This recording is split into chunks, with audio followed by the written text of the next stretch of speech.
That's in the middle. Hi again. Buenas tardes. Bueno, con esto no creo que tenga que hacer mucha presentación, porque ya he visto la reacción vuestra. A veces en estos actos nos gustan a todos los directores y creadores y profesionales de la industria que vienen aquí a compartir con nosotros sus experiencias, su sabiduría, pero algunos los hacen especialmente ilusión porque son uno de los nuestros, y Edgar Wright es uno de los nuestros, ¿no? Lo ha sido siempre, desde el principio de su carrera. Space, Shaun of the Dead, Hot Fuzz, y no digamos nada, Last Night in Soho el año pasado, la que armó aquí, y toda su estupenda filmografía, como ya ha demostrado también el pase de Scott Pilgrim vs. The Wall en el Prado, que ha sido una auténtica fiesta. Así que haremos esta charla con Edgar solo en inglés, porque así agilizamos más toda la conversación, porque las traducciones son como muy cortan mucho y así hay más posibilidad de que él cuente cosas, si os parece. Y eso sí, le podéis preguntar en castellano o en catalán y se le traducirá a él en inglés, eso no hay problema. Y luego, en esta sesión no hay firmas, ¿vale? Es decir, lo tengáis ya en cuenta. Y nada, comenzamos. Dejamos a Jordi Sánchez Navarro y a Marina. Ahí estamos y adelante. Gracias.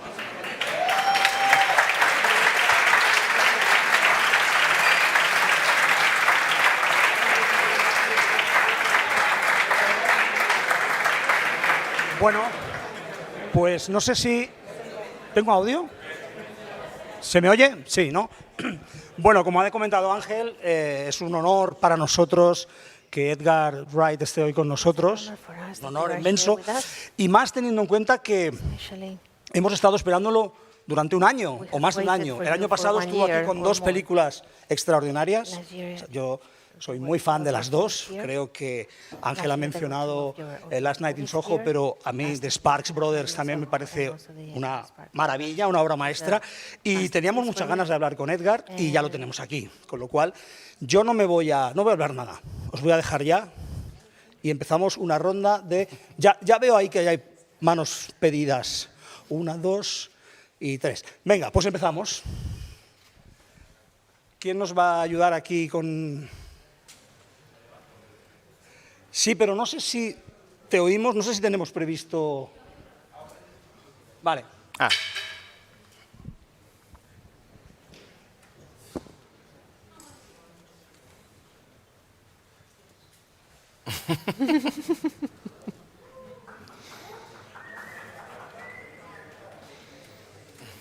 Ja estàs molt lluny,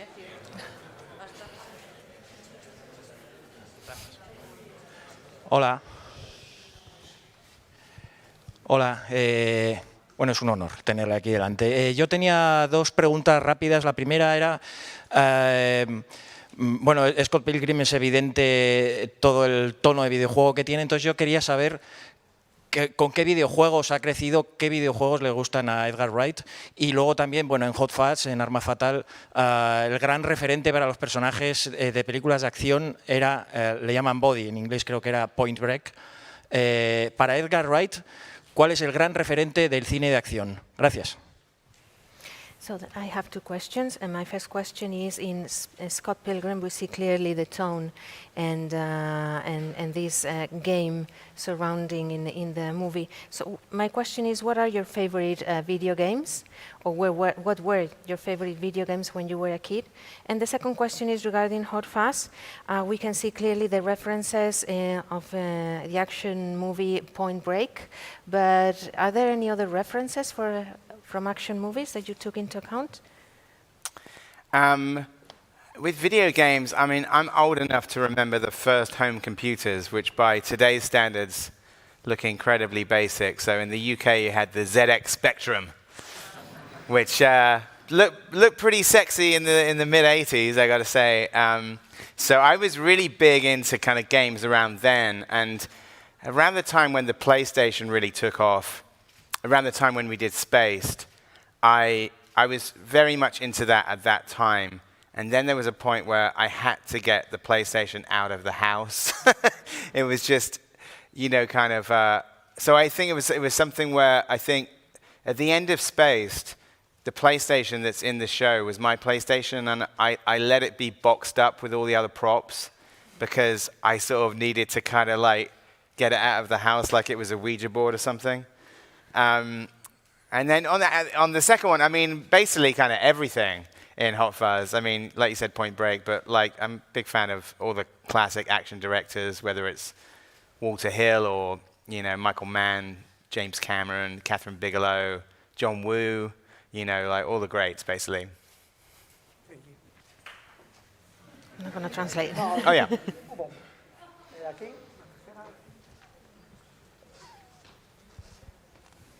Good afternoon, Edgar. It's quite a privilege having you here. Regarding Walter Hill, I would like you to ask you for him, because I think, as far as I'm concerned, you are a friend of Walter Hill. You made that interview on Empire Online, that wonderful interview. I had the opportunity to interview him in Los Angeles last July, and he's a hell of a director, hell of a person. And you made Baby Driver, who is an updating of the driver of Walter Hill. I would like you to talk something about him, your appreciation, admiration, tribute, whatever you want to. Thank you. Yeah, well, Walter Hill, he's one of those directors when I was a teenager that some of his movies like had a real impact on me in terms of the way that they were made, the way that they were edited, the way that they were written, particularly The Driver, The Warriors, Streets of Fire. I don't know if you've ever read any of his screenplays, but the way that Walter Hill writes screenplays is, if any of you are interested in becoming screenwriters, you know, nobody writes action better than Walter Hill. He's like a really great screenwriter as well. And in fact, he did the redraft of Alien. He did the draft that they shot. So he's not just an amazing director, and it's just funny with like Walter Hill is that there's things in those movies that it's funny, like somebody after Baby Driver came out said, "Oh, you must be a big Streets of Fire fan." And I said, well, I am, but I also haven't seen it since I was 14. So I haven't seen it for 30 years. And then after Baby Driver came out, I watched Streets of Fire again. I said, oh, yeah, I guess they're right. So it's amazing sometimes when movies that you really love, you only need to see them once for them to just be in your brain forever. And Walter does a cameo in Baby Driver as well. He's the interpreter, exactly. He's Uncle Joe's interpreter, so you hear the voice of Walter Hill towards the end of the film.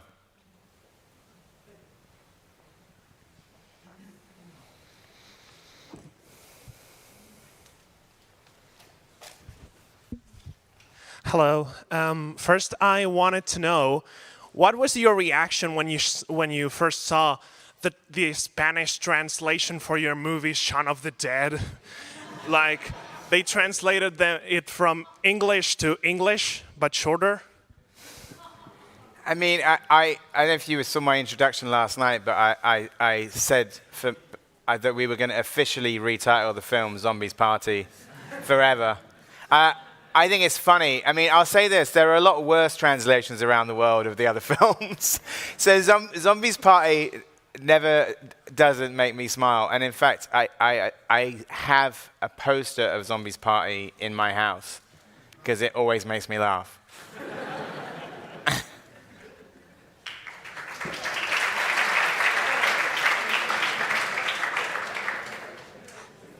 Hi. First of all, I'm so nervous, so sorry. And I wanted to say thank you for all your movies, because I love every single one of them. I had the opportunity last year to watch here Last Night in Soho and the Sparks Brothers, and they were incredible. And I'm trying to pursue my dream of becoming a film director, and one of the reasons why is because of you. Because of you, I want to keep going, to keep learning, and to keep making movies. So first of all, thank you very much, really. And I wanted to ask you, what could you say or what could you suggest to a young filmmaker like me or like some people that could be here that wants to become a film director? What would you suggest us? Thank you. I mean, I think the thing is that really you have to make your own opportunities. You know, I didn't know anybody in the business. I wasn't from a rich family. I didn't go to film school. I went to art college, but I didn't actually go to film school. But I just, on a very, very low budget level, just started making things. And I think really that was the only way to I sort of kind of learned at first by doing it, just by doing it. You sort of watch films that you like and you try and figure out how it works. So it wasn't like I had the equipment or proper actors. So it was just kind of trying to ape what I was doing. And in a way, the thing is that you never stop being a student, or certainly I don't. I never think like, oh, that's it, I've learned everything. I am now a film director, I know everything. It's like, of course you don't. It's like you're always learning. And a lot of the learning comes from always watching and always reading and observing and, just kind of taking in things from life and art. And, I feel as well as like, it's just, I feel sometimes when I speak to younger people that they worry that they haven't seen enough films. And the truth is that you'll never, any of us in our lifetime, will be able to watch all the films.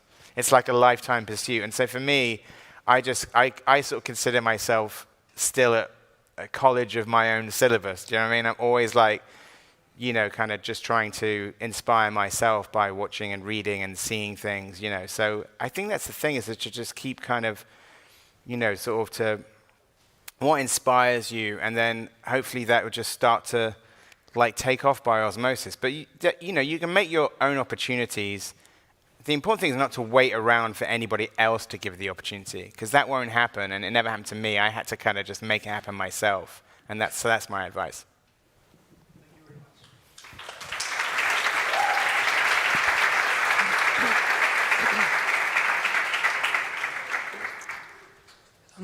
Hi, Edgar. I really loved Last Night in Soho. The projection actually last year in Sitges was really incredible. And my question is, since there is some scenes in the film which were inspired by Dario Argento, particularly the murder in the mirror scene, and Argento is here at Sitges this year, did you have the opportunity to meet and chat and trade some secrets or shots? Thanks. Yeah, I mean, I'm a huge Dario fan. I mean, he's probably outside this room right now somewhere. He did see the movie, which was great, because he watched it in Rome with Aja. They watched it together because she'd seen the trailer. She said, oh, the trailer for your new film looks amazing. And I said, well, I mean, I'm basically ripping off your dad. So, like, anytime you guys want to watch it. So I was really nervous him watching it, like, what's he going to think? And he loved it, and I spoke to him on the phone. So hopefully I'll run into him. But I think with him, he was always one of those directors that they're like a gateway to other things in terms of, I loved his movies as a teenager, particularly like his kind of 70s run from Bird with the Crystal Plumage through Suspiria, and there's lots of 80s ones that are great as well. So I just, like at that time, it was something that the style of it was so kind of like eye-popping and fresh to me, and so fascinating, and with something like Suspiria, taking it as far as it could go. And then in a way, like through him, like I was saying about always going backwards, is that you start to look at the people who inspired him, and it's always just great to kind of look backwards at the sort of, you can go back to sort of Mario Bava before him, and then Michael Powell and Emmerich Pressburger before them, or even Douglas Sirk. There's all these other sort of influences so I thank him for his work, and I thank him for inspiring me to kind of watch the things that inspired him. So, hi, Edgar. So last year, after doing a lot of narrative movies, you went to do a documentary film about the Sparks brother. How was the experience for that, and how was did you use formulas that you learned while doing narrative films that you applied in the documentary, and what are your references in documentary filmmaking in that way? Well, so this is the Sparks Brothers documentary I did.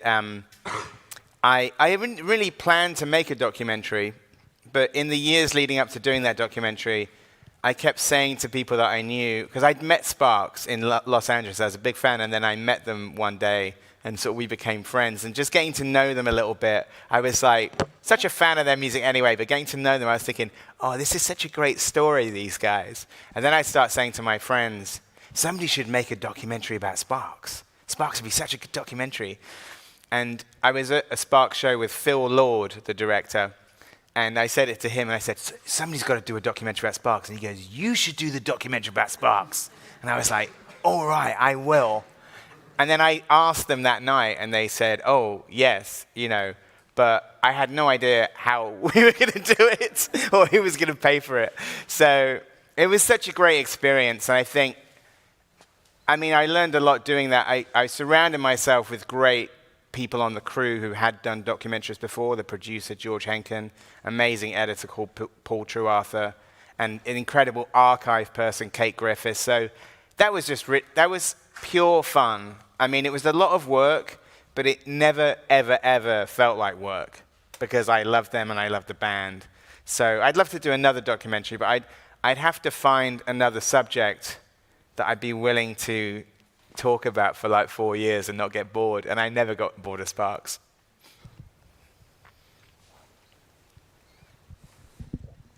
Good afternoon. Well, I'm a big fan of your work, especially I really like The Spaced, and I was wondering if you ever thought of going back to the TV format, and also different question, that I've heard that you had an animation project at some point, and not sure if that came through, or are you still trying to reach another animation project, or are you trying to go that way too, or is it just gone?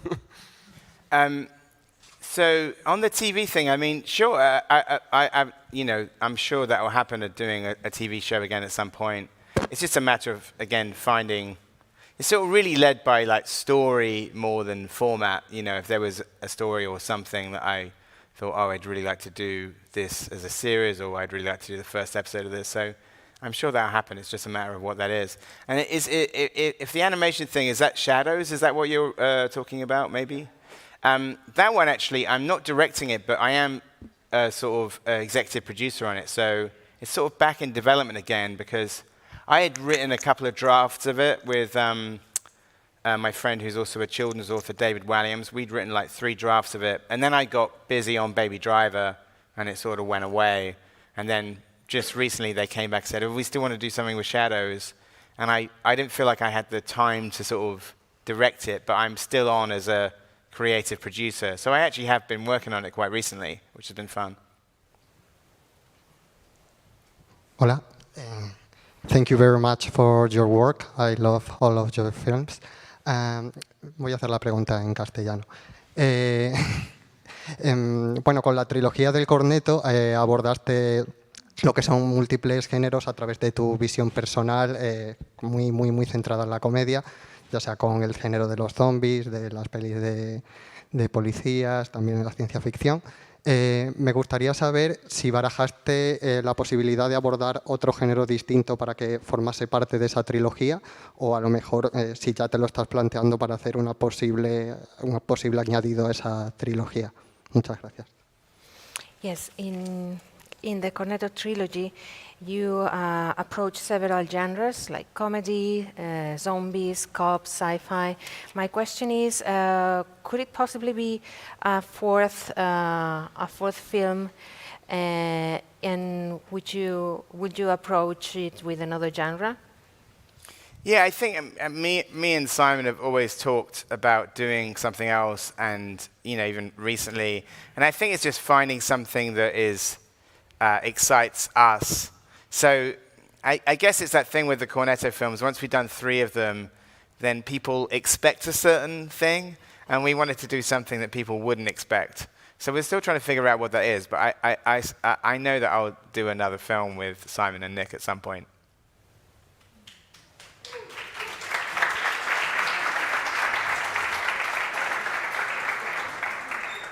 Hello. Hi, Edgar.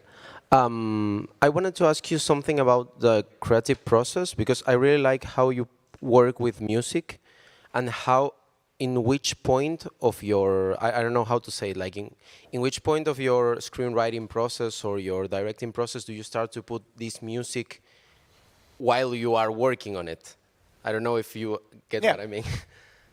Yeah, so I think, like a lot of times early on, we would write songs into scripts, like in Shaun of the Dead, like the Queen song was like written into the script. We didn't know whether we could afford it, but we but we wrote it in the script with the hope of getting that song.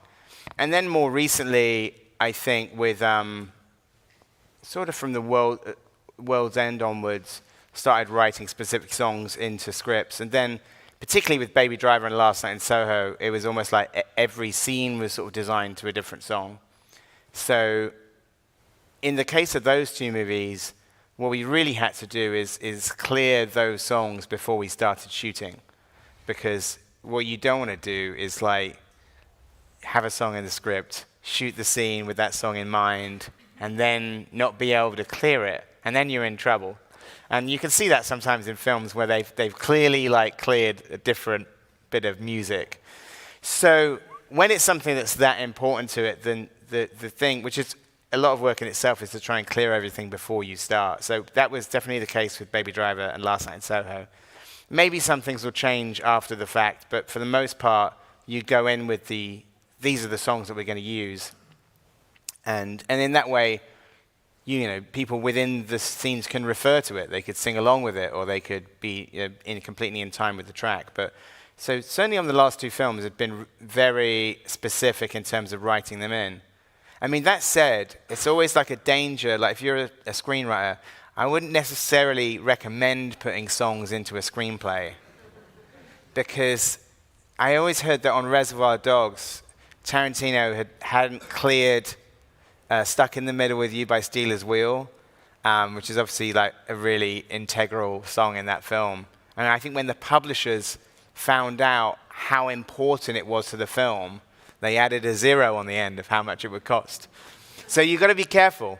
I would say if you're doing like a low-budget film, definitely don't write songs into the script that you can't afford. So if it's your first screenplay saying, okay, immigrant song, Led Zeppelin. Don't do that. Don't put the Beatles in. Don't put Led Zeppelin in. Like just, That's when in Shaun of the Dead, is like the Queen thing was like, well, if we could get this one song, this one Queen song, it would be amazing. And we had backups and everything.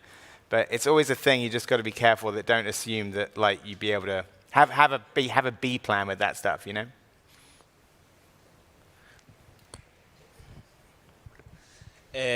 I've heard that you usually storyboard the most complex scenes or fight scenes or car chase scenes. How is your process? Like, do you also put the music on and try to like imagine the shots? Do you like recreate some shots, or are you like a really good artist also storyboarding? Well, it's sort of a bit of everything. Like, I actually do storyboards for every scene in the film, not just the fights and the car chases, but like dialogue scenes as well. Because it's just a good roadmap to like what you're trying to achieve, and it's sort of the easiest thing for the crew to kind of see, like what the movie is. And even on a daily basis, usually when on a day you put up the storyboards on a board, and so the crew can stand around and say, okay, this is what we're doing today, and then through the day you put like X's through them, So draw everything. Usually I do the first sketches. I can draw as well, but ever since Shaun of the Dead, I've sort of got other people to do them because it's very time-consuming doing storyboards, unless you're a super fast artist. And then if there's music involved, or if it's an action scene, you can cut the storyboards to sound or music. So for all of the Baby Driver sequences, we knew what the songs were, and we would cut the storyboards to the songs. Now things like that might change, but for the most part, it gives you like an idea of, and then also with something like Baby Driver, is like the action scenes don't get longer than the songs. Although there was one incident, if you know Baby Driver well, that was funny, where it kind of like screwed, if you know that film well, there's the second car chase, the one with Jamie Foxx, where they crash into that truck. It's all set to the Neat by the Damned, and I edited all the storyboards to that track. And then Bill Pope, the DOP, cinematographer, he watched the animatic. The animatic is when you cut the storyboards to the music.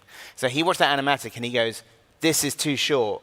And I said, what do you mean? He goes, you're going to run out of song. I said, why? And he goes, you haven't left enough time in the edit for the stunts. The stunts are going to take longer than the way you've edited them, and you're going to run out of song. And, you know, because I was a cocky bastard, I was like, oh, it'll probably be all right. It'll be fine. And of course he was right. It was like, the stunts took longer. You wanted to stay on it longer. So then I was left with a conundrum of like, the song runs out before the scene is finished. So we're still shooting, and I'm trying to figure out what to do, because it's like, oh, we need to clear another song now. Like, at what point does he, what? It was awkward. And then, literally on the last day of the shoot, I suddenly had an idea. I said, oh, I know what we have to do. Is that Baby Driver in that scene, they carjack another car, and they get in it, and then you see a shot, which wasn't even Ansel, it was just like a hand double, rewinding the song.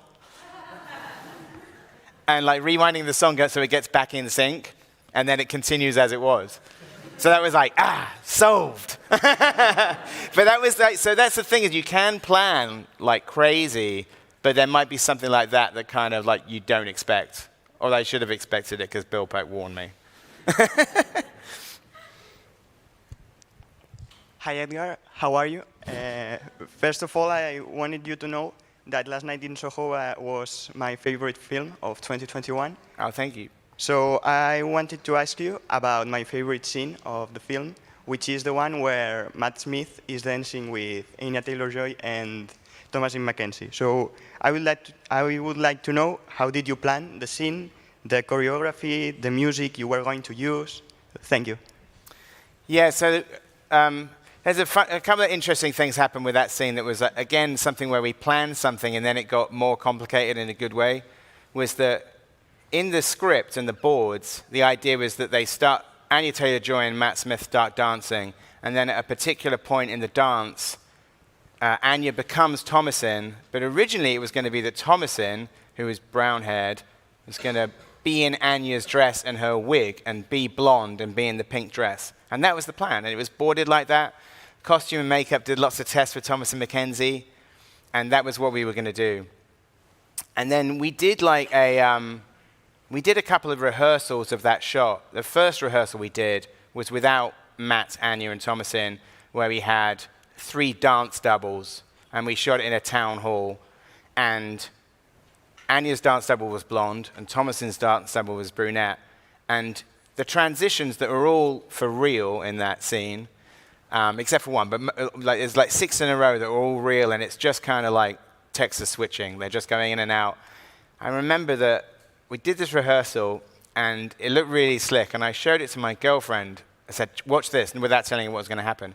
And at one point where a brunette turned into a blonde, my girlfriend went, whoa, whoa, whoa, whoa, what? Like, rewind that. What? Wait, what? And like, is that a cut? No, it's just like choreography. So we just kept rewinding this bit, and it was so sort of slick. It was just, it looked amazing.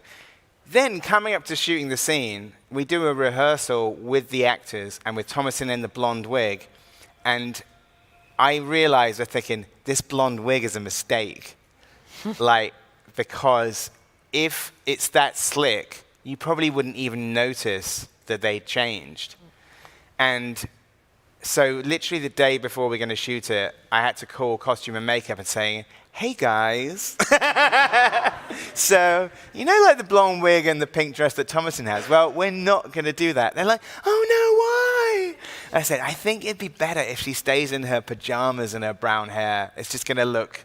And thank God we did that. I think if we'd have stayed with the original plan, it would have been so slick you might not have even noticed that anything was happening.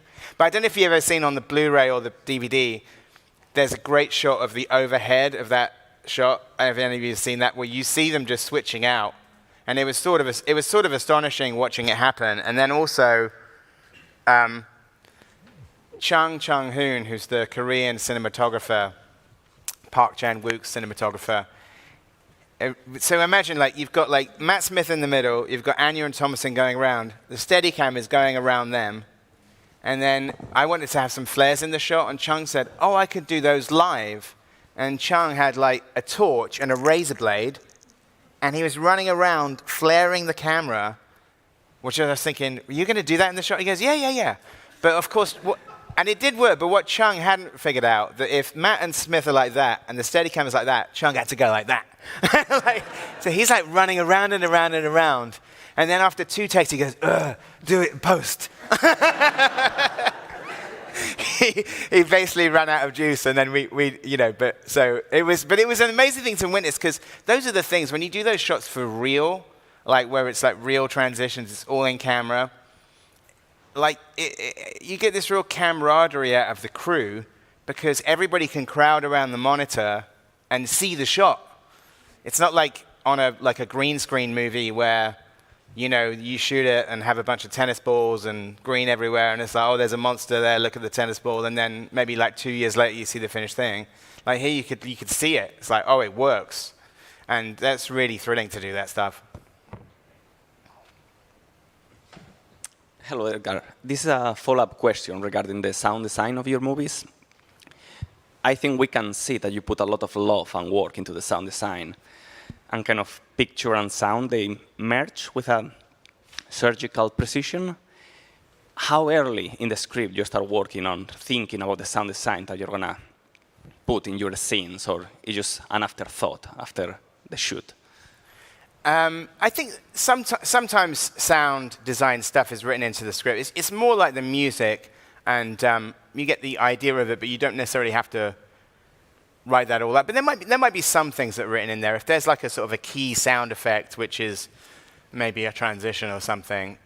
But as far back as when I was doing Space, the TV show for Channel 4 in the UK, like usually like when you do a rough edit of something, like a rough edit doesn't have sound and music on it. That's like a rough edit. But Spaced, it like just didn't work without the sound effects or the music. So even before anybody saw it, before the network saw it, it would sort of basically be done. And so we worked really hard in the edit, because it is that thing sometimes, and I'm sure if some of you are filmmakers, and when you watch your first cut without any sound on it, it's tough to watch. But I would like, right from the start, I would be like this thing of like, let's put on as much as we can now, so it kind of like you're selling the overall experience. So I do a lot of work in the edit very early on to kind of like, so you never have to sort of watch it that naked without any sound, you know? Hi, Edgar. I have a question about, like, you have a very definite style of comedy that doesn't come too much like with like punchlines of like dialogue. It's more like with light, with cuts, like in the edit. And I wanted to ask, because I'm a scriptwriter, like when you're preparing a script and you're thinking like visually at the scene, you're like thinking also in the cut, and like I want to put like a light in his head to make, like I'm thinking about Hot Fuzz, like has a lot of like punchlines that are like technical in the sense, and about that, like that process in your mind, how do you work with that? Thank you. Well, I mean, some of it works on the page, but sometimes it doesn't work on the page or the storyboards. Like on Shaun of the Dead, there's the sequence which is like the plan sequence, where Shaun is running through the plan, and then the plan keeps changing, and they have 3 different versions of the plan, and you see the plan. And at every stage, like, not all of the producers, but most of the producers are saying, do we really need this bit? I don't get this bit. Because it was like, it involved a lot of shots, a lot of, you know, bits on location. And so it was that thing where you just like couldn't really sell it. You just have to say, trust me, like, I promise you this is going to work. So sometimes, you know, early on especially, you couldn't communicate those things. Or sometimes some of the transitions, it's almost sometimes not even worth trying to write it into a script and explain it, just like figure out a way to just do it. Maybe explain it to your DP and, you know, this is what we're doing. And if an actor is involved, you explain it to them as well. Like, but sometimes you can write those things in, sometimes you can draw them, and sometimes there's no other way to express it without doing it. So sometimes maybe you will do a rehearsal of something where you try out the transition to see if it works, but it's sort of a mixture of things where you can plan that stuff. Some of it's written into the script, and some of it is just happens later, you know.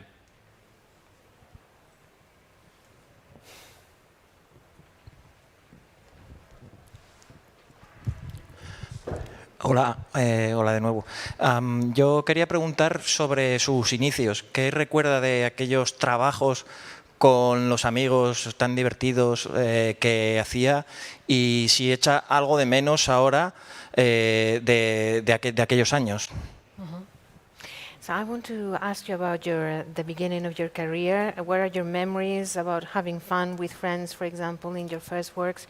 And also, do you miss? Is there something that you miss from that time?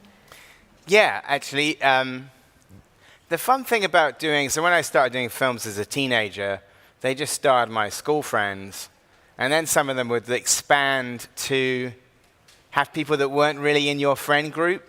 You know, like teachers or like kind of kids at school that you didn't necessarily fraternize with. You're just like casting. And there was something really fun about that, about working with non-actors. Like it's funny getting your teachers to act. And then also this camaraderie. Like the last film that I did when I was at school was called Dead Wright, and it was like a cop film, and it's about like 70 minutes long. And it had like 80 people in it. And the funny thing about that was you sort of start to break out of your friend group and just kind of like everybody was in it. So there was amazing sort of camaraderie around the school and around town to sort of people who were like, oh, I'm in this movie. Oh, my sister's in this movie. So I miss that because it's not something, obviously, you tend to work with like professional actors, but I do miss working with amateur actors. It's always fun, you know.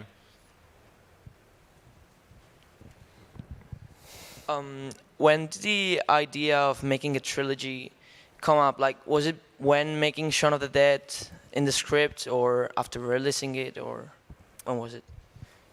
No, the idea of making a trilogy, it didn't really come up until, I guess, after we'd done Hot Fuzz. I think it wasn't really, Hot Fuzz was just like, we didn't want to do a sequel to Shaun of the Dead, but we wanted to do something with Simon and Nick and with the same sense of humor. So Hot Fuzz was the film. And then it was really only because we mentioned ice cream twice that then some journalist, it was a good journalist called Chris Tilley in the UK. I remember he goes, you got strawberry cornettos in the first film, you got vanilla cornettos in the second film. Is this going to be a trilogy? And I just said in an interview, I said, oh yeah, it's like Krzysztof Kieslowski's Three Colors Blue. We're going to do 3 flavors of cornetto. As a joke, and then that just stuck. And then every interview we did on that tour, people saying, is it true you're doing a third film with another ice cream flavor? So that is basically how it came about.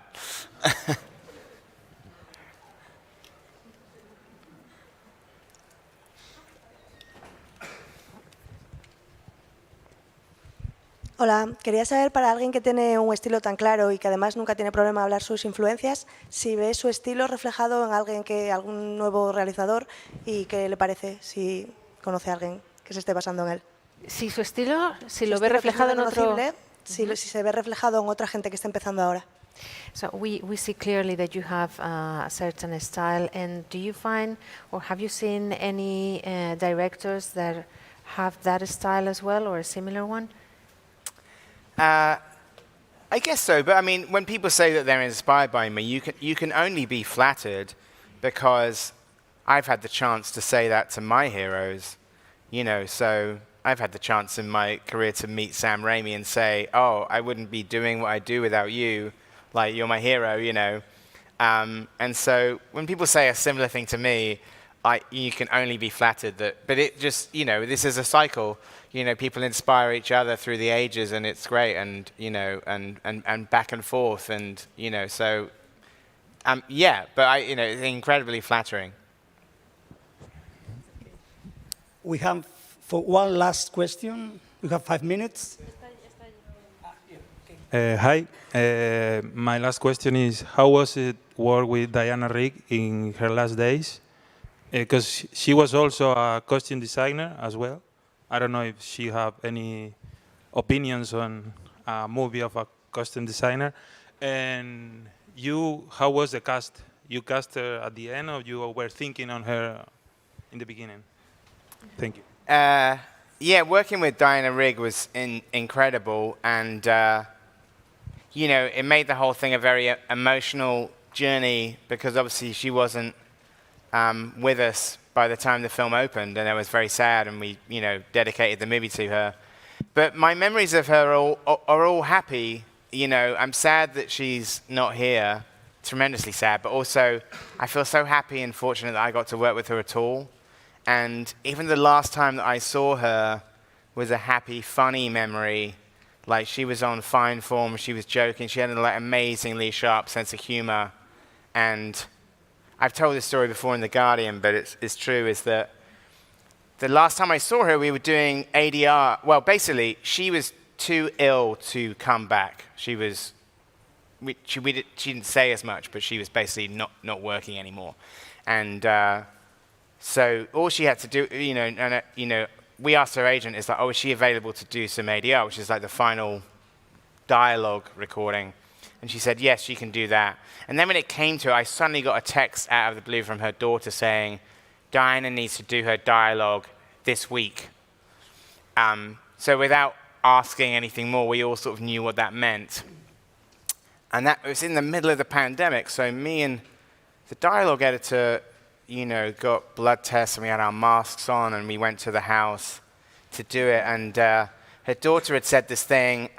She said, oh, she doesn't have a lot of energy. She probably only have about 45 minutes. And I said, well, listen, if she's not available to, if she doesn't feel up to it, like, we'll just go. It's fine. We're not going to come in if she's too tired. And she goes, oh, no. She's excited about you coming. She'll probably want to have a drink afterwards. So that wasn't the text that I was expecting. So I said, and I knew she liked Campari and soda. So I said to her daughter, Rachel, I said, well, shall I bring a bottle of Campari? She goes, oh, she'd love it. And so then when we went around to the house, and, basically went into her bedroom to record this dialogue. Like, I came in and she's, lying in bed and she's on a drip, and she says, I say, oh, Dame Diana, she's Dame Diana Rigg. Dame D, I brought you a bottle of Campari. And she brought up a sippy cup. She goes, oh, darling, I'm having one right now. And she goes, would you and your friend, would you like a Campari and soda? I said, oh, of course. And then she shouts down the stairs, Rach, Edgar and his friend would like a Campari and soda. So my last meeting with Diana Rigg was recording her dialogue and sitting around her bed with her telling stories and us all having a Campari and soda. So what an amazing last way to see somebody. She's incredible, and I feel like I only got to hear 1% of the stories, because she just was an amazing raconteur. She tells amazing stories, but I feel so proud and fortunate that I got to be in her orbit at all. It was incredible. Now I'm tearing up.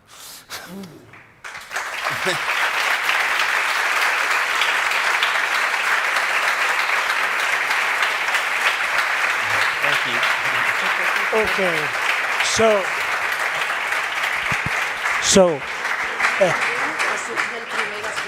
vale. So thank you very much, Edgar, for your wonderful masterclass, your advice to young filmmakers, and thank you for your work, for your movies. Thank you. Thanks so much. So nice to be back in Sitges. Hope to be back soon. Thank you. Thank you very much.